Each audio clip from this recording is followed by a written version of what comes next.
All apprentices and delivery staff must wear PPE at all times in an official workshop. Note that these practical examples are filmed in a teaching environment.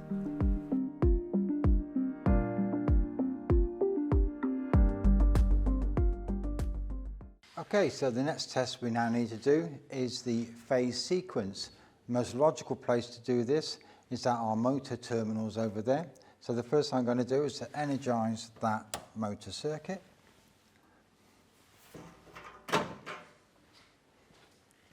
Okay, so with the circuit energised now then, we just need to switch on our contactor. So this is ready to go, and we need to set the meter up for the test.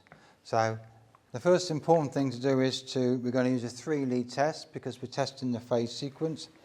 On top of the meter it says L1, L2 and L3. So I'm just going to connect those directly to L1, L2, L3 on here. So L1 to L1.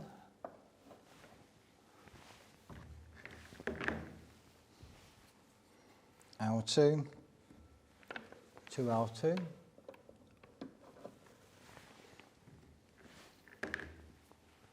And L3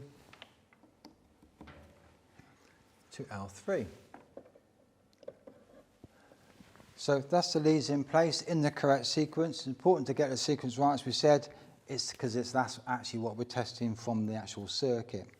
So the sequence testing on this particular machine is that symbol there of sort of rotation, because phase sequence and rotation are sort of obviously linked.